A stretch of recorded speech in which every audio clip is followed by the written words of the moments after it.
పరిశుద్ధుడు పరిశుద్ధుడు పరిశుద్ధుడు అయిన తండ్రి, స్తుతి వందనములు స్తోత్రములు.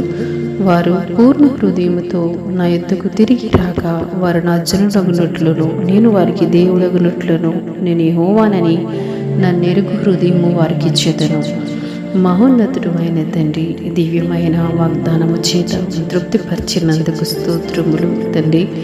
పూర్ణ హృదయముతో, పూర్ణ మనస్సుతో, పూర్ణ ఆత్మతో నేను స్తుతించి తండ్రి నీ దగ్గరికి వచ్చే బిడ్డలను ప్రభువా నాయన తండ్రి నువ్వు ఆశీర్వదించే దేవుడివి, బహుగా దీవించే దేవుడివి తండ్రి. దేవా, నిన్ను ఎరిగే హృదయాలను, నిన్ను స్తుతించే మనసులను ప్రభువా ప్రతి బిడ్డకి మీరు ఇచ్చే దేవుడు అయి ఉన్నారు తండ్రి. నీ యొద్దకు వచ్చి వారిని నువ్వెంత మాత్రం త్రోసివేసే దేవుడు కాదు ప్రభువా. నీ యొద్ద కృప ఉన్నది ప్రభువా, నీ యొద్ద నిత్య జీవం ఉన్నది నాయన, నీ దగ్గర రక్షణ ఉంది ప్రభువా, మీ దగ్గర విమోచన ఉన్నది ప్రభువా. నీ సన్నిధానంలో నిత్య సుఖములు ఉన్నవి ప్రభువా, నీ సన్నిధిలో ఆనంద ప్రవాహం ఉన్నది తండ్రి నాయన. అది గమనించి ఎంతమంది అయితే నీ సన్నిధానంలోకి వస్తున్నారు, మీ నామాన్ని నిత్యము స్తుతిస్తున్నారు తండ్రి. పూర్ణ మనస్సుతో ఆ దేవదేవుని స్తుతించుచుండగా తండ్రి వారి ప్రతి పరిస్థితిని మీరు మార్చండి. వారి బలహీనతలో వారికి బలమవ్వండి ప్రభువా, వారి సమస్యల్లో మీరు వారికి తోడుండండి ప్రభువా నాయన. అయ్యా, నిన్ను నమ్మరు కదా నాయన, నీ దగ్గరికి వచ్చారు కదా ప్రభువా నాయన,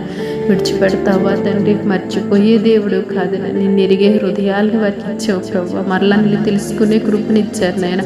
వారి జీవితాలకి చిగురును దయచేయండి నాయన, వారి జీవితాలకి మేలును దయచేయండి నాయన. వారు ఏదైతే కోల్పోయారో ప్రభువా తిరిగి వారంతా నూరంతలుగా పొందుకునే కృపను, భాగ్యమును ఈ ప్రియబిడ్డలందరికీ మీరే దయచేయమని క్రీస్తు ప్రభు పేరిట ప్రార్థిస్తున్నాం తండ్రి.